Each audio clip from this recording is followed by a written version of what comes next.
Pride brings a touch of pride and the natural beauty of olive oil to your table. Made with love by Clover.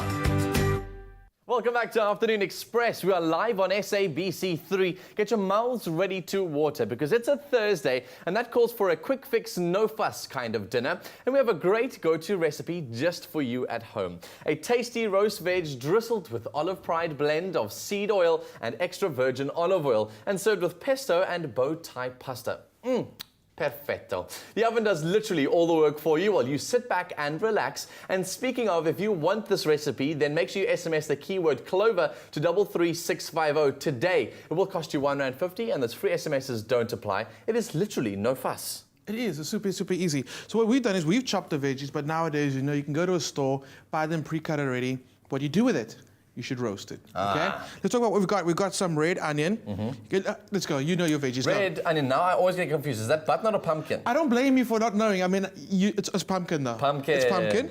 Roastable peppers. You've got red peppers in there. You've got some courgettes. You've got eggplant and then some yellow peppers. There we go. So what I want to do is actually season it nicely with salt, quite a bit. Couldn't you throw in those, those sort of tomatoes on the vine? Dan, you know what? Look what I've got for you. Oh, I see. Sorry. Those ones, because you get those really big ones as well on the vine. Those are lovely to roast. Absolutely. The skin just... How did they go?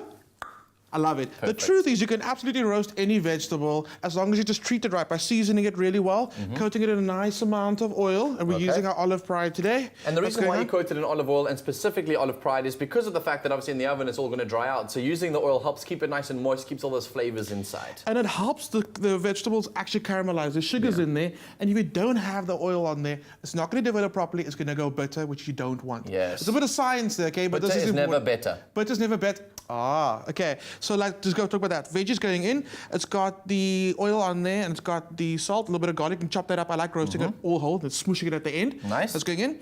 Oven. Look at that. Comes out beautiful and roasted. Lovely. Perfectly. Now let's talk about our pesto. So we've got some basil, okay? You don't have to do basil pesto. Nowadays you get coriander pesto, which I know is probably like your worst nightmare. Oh, yeah. It's kind of like, why would you make that flavor even more intense? I love it. I love it. Cool. That's going in there. Some parmesan I just kind of cut into little pieces. Parmesan oregano. Then I've got some more roasted garlic. That's about 5 cloves. Is this a normal recipe for pesto? No, it's not. To be honest with you, also they got pine nuts in there normally, traditional one. Pine nuts are so expensive. Yeah. You have to be like... Ain't nobody got time. No. Then we're going to go with our olive blend, just like that, olive pride blend. Yummy. I'm using this because it's got the olive oil in there and it's got the seed blend. So I always find when I make pesto with like extra virgin olive oil, it becomes a little slight bitter actually because of the olive oil. Yeah. It's quite nice to do this with that bit of the seed oil that's in there. I see. And also you didn't want to add the nuts, you might as well add seeds. Done. It's already in the oil. So then we're going in with some toasted almonds. Yummy. You could use That's cashews. going to bring a delicious toasty flavor. There we go. A little bit of lemon or lime. I love the acidity. Also, the acidity kind of stops the basil from going brown. I don't know that. It's like a preservative. It's its very own preservative, really. Absolutely. Here we go. Ready for the mix? So, yum. now I'm going to tell me something very important. Yes. Go.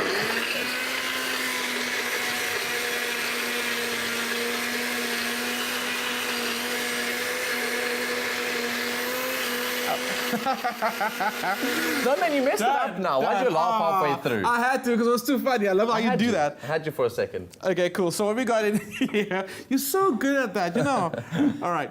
Our farfalla going in, right? Is that falfalla? Yes. I like how you always got to add that accent to it. It's so good. Okay. Or you know what they actually call it? Bow tie pasta. Yes. It's very easy. You have an Add accent some for that? nuts and some cheese and some basil. Let's not call it parmigiano, toasted, anything else. Yeah, damn. Cool. So you mix your roast veggies in there. There we go. And you top it with your pesto. In goes your pesto, and then you kind of win. Delicious. So honestly, the combo could be yours. Play around with the different vegetables that you want to play around with. Play around with the different recipes when it comes to producing your own pesto. But don't forget the key ingredients. Obviously, your olive oil is vital to have in there. There we go. Give it a good mix. So this is for you because you're carb loading for the weekend. Oh, yeah. That's for everyone else on the show. Look at that. That looks delicious. It looks amazing. It's honestly super easy. It's quick and ready to make. So remember to SMS the keyword Clover to 33650. That's where you'll get the recipe and the details on your mobile device. Perhaps you missed all my important steps while Clem was blending, and if so, here's a quick recap.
Made with love by Clover.